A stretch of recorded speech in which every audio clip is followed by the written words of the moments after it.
Covered a lot about the backswing and the setup. We haven't talked a lot about what the actual ground is doing. So we talked a little bit about the hips, but kind of where I want to go with this today is weight shift. What is it?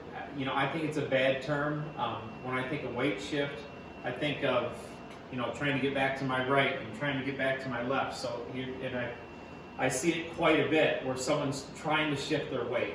And again, I think there's a better way to approach it. But when you're trying to shift your weight, here's what you got to realize, is that when I set up, I have a center point or a bottom out point where my golf club is, okay? So I don't really want to go far away from that so the club can find the ball pretty easily when we get back down to impact. Now, if I'm shifting my weight, I'm going way over here and way over here. You can see my center is starting to go everywhere. So if I'm here and I set up, again, I'm trying to shift my weight. So when someone says they're swaying, when they sway, they get way over here, way on the outside. See their bottom out point, their sternum, and their bottom out point goes way to the right and then way to the left. That's an incredible amount of timing. You're more likely to hit it fat or thin rather than hit right at impact and have the divot go right after the golf ball. So weight shift, let's lose that term.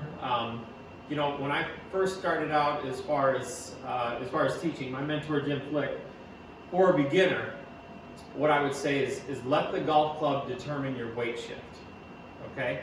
So what he meant by that is as you swing the club, let the club tell you when the weight's going to shift, and let the club tell you how much weight's going to shift. So you can see if I have a swing that's back here or back here, I can feel the club in the swing pull me more back into my foot as the swing gets longer. Now I think that's a great way to start out as far as, yeah, is my weight shifting? Yes. But am I trying to do it? No. So again, let the golf club pull you back and pull you through. Pull you back and pull you through.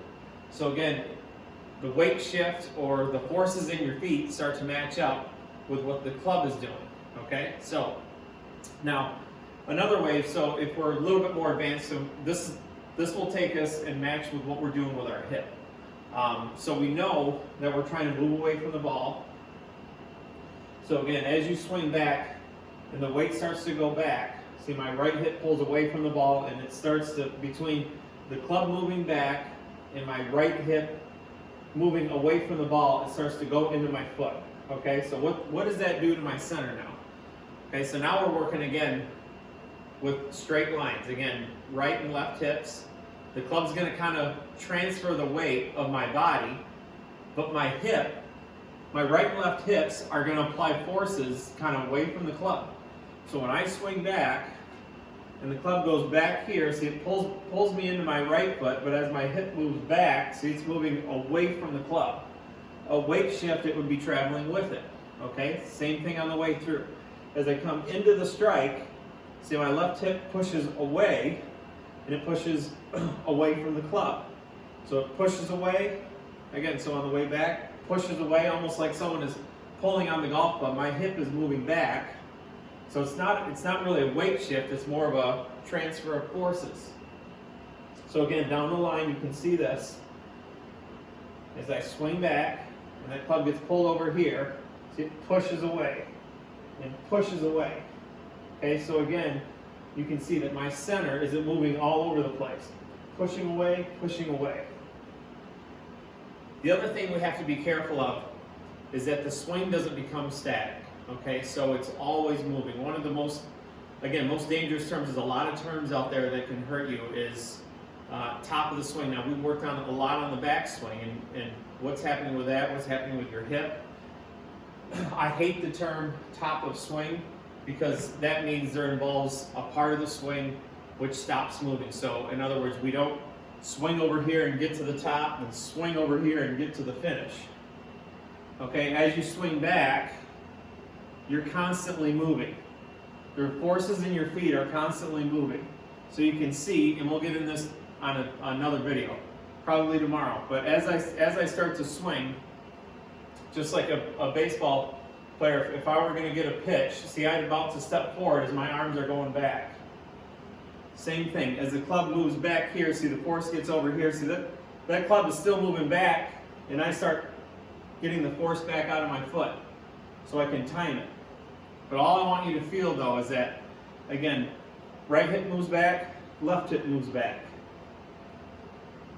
Right hip moves back, left hip moves back. And it's a continuous swing.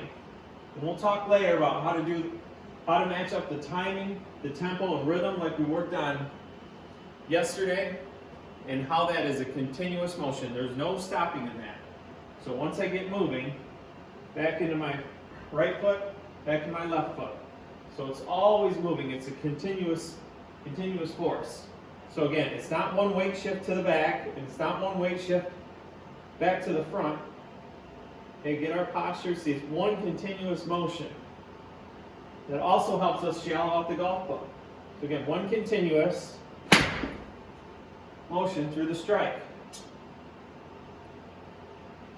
So as I swing, the club puts force into my foot back here, and my hip makes it travel back. Same on the way through. Okay, so I can feel there's always motion in my feet. It's another great way to build rhythm. Okay, so again, as I swing back, the forces are always moving. So again, it's not one weight shift back over here, not one weight shift back over here. It's more forces. You're always moving away from the golf club. You're using straight lines with your right and left hip to keep moving away from the golf ball as the club is delivering different forces in your feet. So remember, you're reacting to the golf club and what your hips are doing. That's how the weight is transferring through your feet. We're not forcing it with weight shift. So hopefully that helps, and we'll continue more on this tomorrow.